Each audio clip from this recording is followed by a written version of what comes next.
What's up, YouTube? Today we're doing a build breakdown on my latest build. It's a Class 2 Scx24. Let's go! Damn, fail. Let's try again.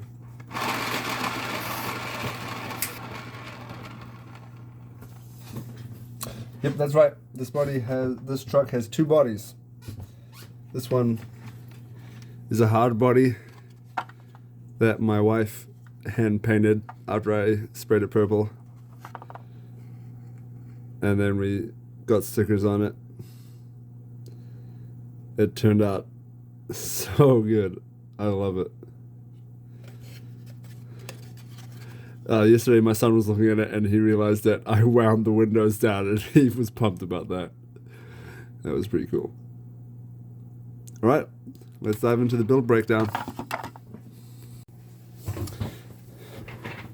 Alright, here's the build.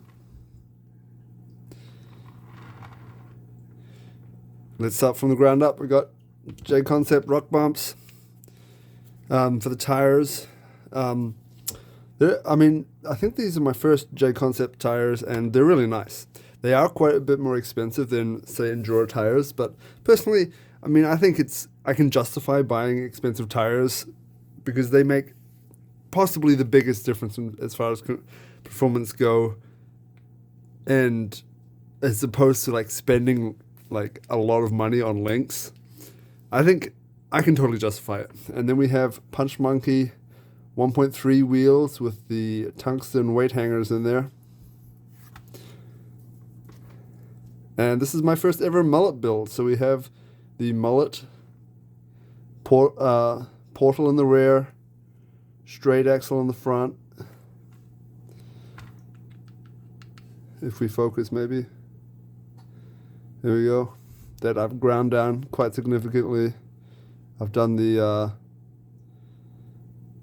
small screw in here mod to improve clearance. Just a standard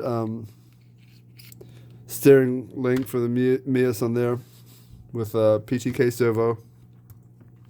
Shocks, we have 39s in the rear and the short 33 or 34 or whatever they are, and I'm running no springs on the front and springs in the rear, but I am doing the video that Boomslang posted recently where he put the diff fluid inside the shocks, and it has like some smooth damping, extends all the way. Yeah, I'm a big fan so far. I really like it. Extends nicely, but there's enough damping. I really like that setup so far.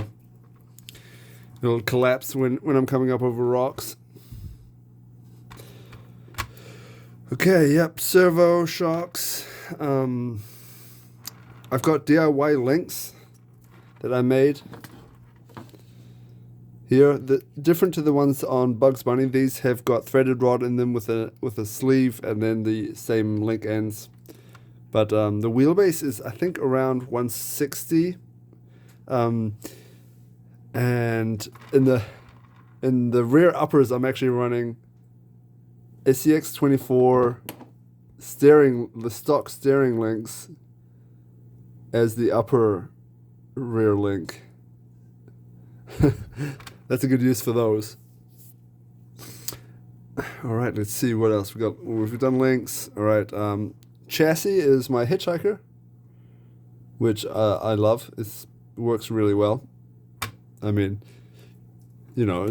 just a good chassis. It doesn't hinder the performance. I think it works well. And then we have, for the first time ever, I'm running a Venge dropkick transmission and skid, and I love this thing. The way it tucks that motor so low, it's incredible. How low that motor is tucked because of the Venge transmission. If you haven't seen one, here it is. It's called the dropkick. It's really, really sweet. And honestly, I don't think they're that expensive either. When you're considering you're getting the whole gear set, the skid, the transmission, I think they were around $40 to $50, which sounds expensive, but if you look at a stock Scx24 transmission, they're like $24 as well if you buy them new. So I don't think it's that much more for a big improvement on center of gravity. Then we have a big kid, tiny truck, ESC, and I've done a lot of work trying to tidy up the wiring. Got it all encased in heat shrink, so there's no excess wiring or extremely little. And then for the I'm trying something new out here for securing the receiver. I have two just empty plugs stacked on top of each other, and then the telemetry plug on my receiver here just plugs into the top one there and kind of keeps the receiver in place. And then usually over here I have a rubber band keeping the ESC in place, but I don't know where that went. So yeah, and I have the Mias extended drive shafts and the Robski Fab plus 20 millimeter drive shaft, axle shaft there, which really creates some crazy clearance without the drive shaft being exposed. It goes really hard. I love it. And yeah, then as far as motor mounting the bodies, rather, both the bodies are mounted in the same fashion. Yeah, this one, the lexan body is cracked, but I have a screw here in the back brace.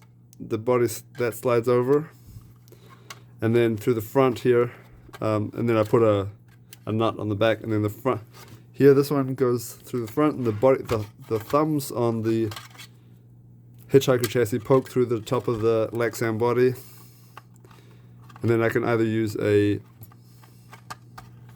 body pin or just a screw to screw that on. The reason I do that is for in a comp situation you don't want the body falling off, so I really want to mechanically fasten it rather than just with a magnet. But with this body, where I'm probably not going to be comping it, I do have a hole in the back of the body right there, you can see, so that attaches to that with a spacer.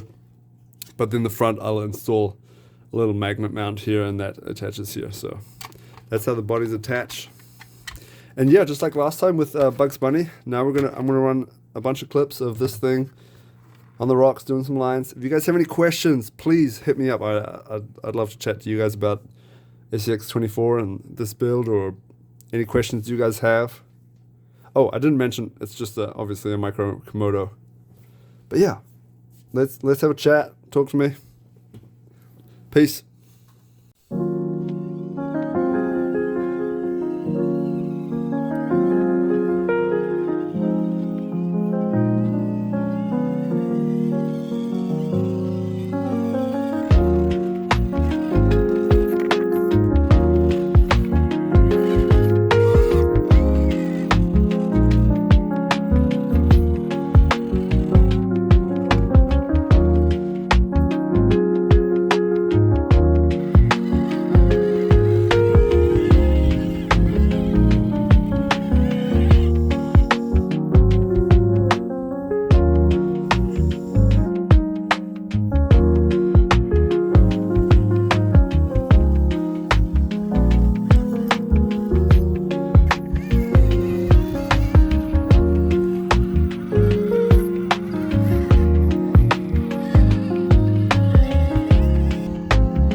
like and subscribe.